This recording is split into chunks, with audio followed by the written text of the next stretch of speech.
Et bonjour tout le monde, bienvenue pour cette toute nouvelle présentation d'une partie de jeu de rôle, Le Sommeil sans retour 2, qui fait suite au Sommeil sans retour, le premier du nom, où les joueurs devaient aider un enfant qui n'arrivait pas du tout à se réveiller, qui était comme bloqué dans son rêve.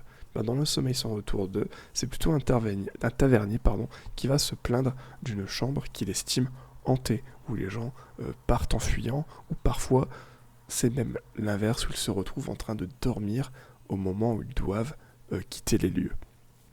Donc les joueurs vont pouvoir se diriger vers justement cette petite ville elfe en passant par un chemin ici arboré de champignons, histoire de mettre un petit contexte un petit peu champêtre où vraiment on va offrir aux joueurs un dépaysement total tout au long de la session. Et quoi de mieux que d'aller chez les elfes pour justement changer complètement d'environnement et commencer un petit peu à s'amuser avec les joueurs avec quelques petites choses.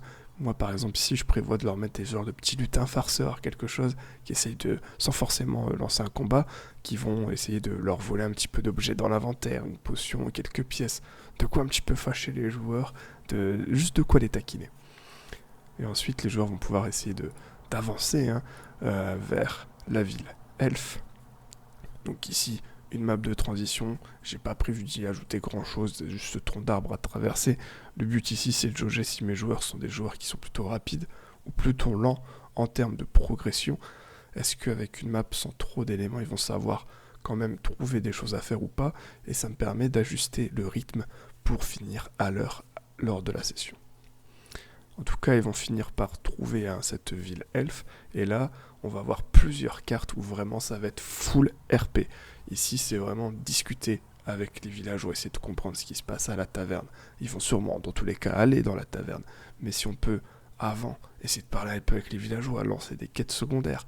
Certains villageois qui peuvent avoir perdu un objet, qui ont besoin d'aide, qui profitent de la présence des mercenaires, avant finalement de se retrouver dans la taverne et de se diriger vers le tavernier, vers les clients, leur relancer des RP, peut-être que là aussi il y a des quêtes secondaires à faire, essayer de comprendre ce qui se passe et finalement se diriger vers la chambre qui pose problème et découvrir une ambiance qui va être un petit peu étrange, qu'on ne saurait trop expliquer. Et finalement, pourquoi pas laisser les joueurs s'endormir, les personnages dans la chambre, tous endormis et se dirigeant vers le monde des rêves à l'aide de cette gigantesque tortue qui n'est autre que le roi des royaumes des rêves, avec qui là aussi ils pourront un petit peu RP encore. Là c'est vraiment une session beaucoup de RP et beaucoup de parlotte, où ils vont pouvoir discuter avec elle du monde des rêves, de ce que ça implique, qu'est-ce que c'est, et puis progresser donc jusqu'à ce que j'appellerai le tutoriel du monde des rêves. Ici on a plusieurs pierres sur lesquelles ils pourront avancer, sautiller gracieusement de pierre en pierre, en sachant qu'aucun risque de tomber, ils sont dans le monde des rêves. Donc ils peuvent faire tout ce qu'ils veulent. Et ces pierres servent à ça. Parce que, comme ils sont dans un monde de rêve où ils peuvent faire tout ce qu'ils veulent, nos joueurs, on sait bien qu'ils vont faire tout et surtout n'importe quoi. Et le but ici, c'est de pouvoir justement à chaque pierre donner une indication. Hop, je saute sur telle pierre. Ok, la pierre brille et tu entends une voix comme un haut-parleur. La pierre te dit que oui, tu peux voler, tu peux faire ce que tu veux, invoquer des choses. Par contre, si tu commences à toucher à l'ordre naturel du lieu, que tu commences un petit peu à rendre tout, à faire un gros bordel dans le monde des rêves, attention, il y a un gardien.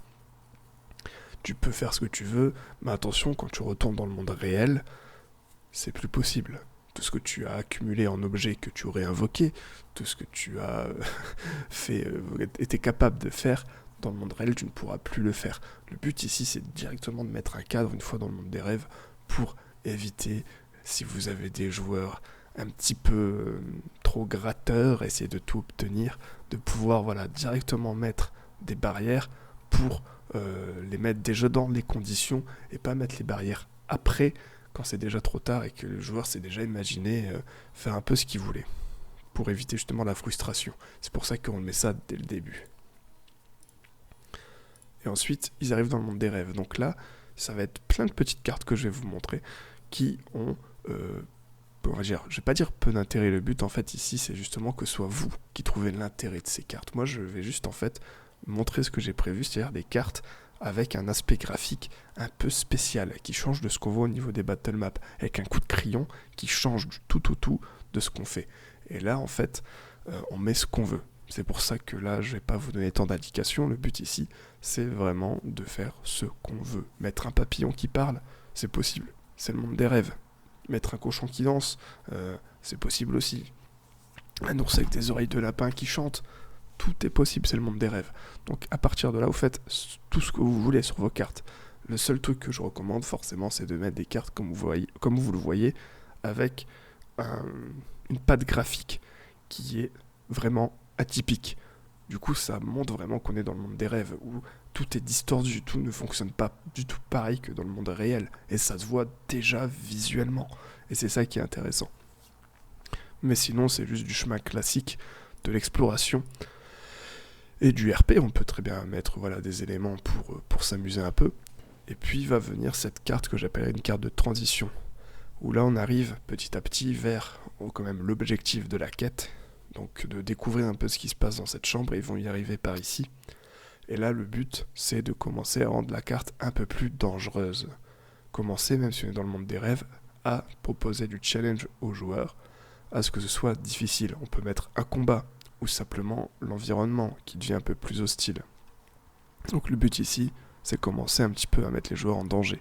Donc ils vont s'enfoncer dans une zone un peu plus rocailleuse avec des minerais. Ils pourraient tenter d'en récupérer, peut-être, pourquoi pas. Peut-être même qu'à la fin de quête, on leur laissera une récompense, que parmi tout ce qu'ils ont récupéré, tout ce qu'ils ont fait, selon s'ils ont bien joué leur partie, on peut leur offrir un objet qu'ils ont comme un souvenir du monde des rêves, autorisé peut-être par le roi. Ça peut être aussi quelque chose de cohérent et de faisable pour permettre aux joueurs quand même, à la fin de cette session, avec tout ce qu'ils ont fait, d'en garder un petit souvenir et de pouvoir avoir une belle récompense de quête. En tout cas ici, une petite grotte qu'on rendrait un petit peu hostile.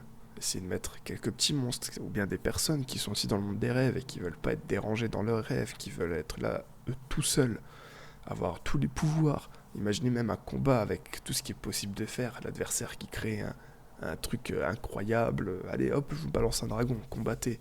Et les joueurs, moi aussi, je balance 2 dragons.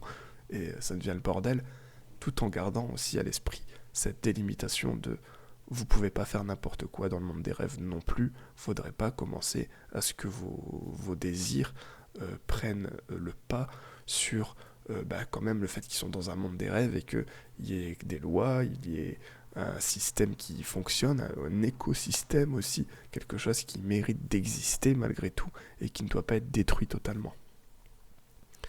Et donc les joueurs qui vont avancer là aussi sur quelque chose de similaire, hein, avec un peu plus de... Comment dire, au niveau du graphisme, ici je mets quelque chose avec un peu moins de minerais, un peu plus de chemin, un peu plus escarpé, un peu plus difficile d'accès pour toujours augmenter l'hostilité de la situation. Et pareil dans la mise en contexte, dans l'ambiance à apporter, il faut changer du rêve à, je dirais pas au cauchemar, mais à quelque chose de plus compliqué, qui va être un peu moins joyeux, pour au final arriver sur la carte finale ici, toujours dans des maps un petit peu plus... je dirais presque étrange, mystérieuse. Donc elle va charger, elle est un peu floue, mais c'est parce qu'elle charge. Et ici, on va y mettre, un combat final. J'hésite à faire quelque chose d'assez rigolo. Ça serait que le combat final, ça serait contre une mimique, mais une mimique en forme de lit. Pour comprendre qu'en fait, que si les gens s'endorment, c'est parce qu'en fait, qu'il y a un problème dans la chambre, qu'elle est hantée, que les gens s'endorment, ou que le lit est étrange, peu importe, vous faites comme vous voulez. C'est parce qu'en fait, le lit, c'est une mimique, que les gens dorment littéralement sur un monstre qui pourrait se réveiller à tout moment et les dévorer. C'est juste que actuellement la mimique, elle est dans le monde des rêves, elle est endormie. Et le but, ça serait peut-être que les joueurs la tuent, cette mimique, dans le monde des rêves, pour la tuer. Et donc, dans la taverne, on aurait une mimique morte, et les gens pourraient dormir dessus, mais sans poser aucun problème, puisque la mimique est morte, ça devient juste un lit. Mais du coup, ça peut être très rigolo de juste mettre un monstre qui est juste un lit. Pourquoi pas, on est dans le monde des rêves, autant aller jusqu'au bout. C'est drôle, c'est innovant, et à la fois ça reste sérieux parce que, n'empêche que c'est quand même la véritable cause, c'est que c'est une mimique qui est en fait qui est le lit de la taverne, c'est une mimique qui est endormie, qui rêve, et qu'on doit éliminer pour permettre aux gens de continuer de dormir sur le lit de la taverne sans n'avoir d'autres problèmes. Donc j'espère que cette idée de session plutôt innovante vous plaît. Et nous, on se retrouvera pour notre préparation de partie. Et puis, bonne journée. Ciao, ciao.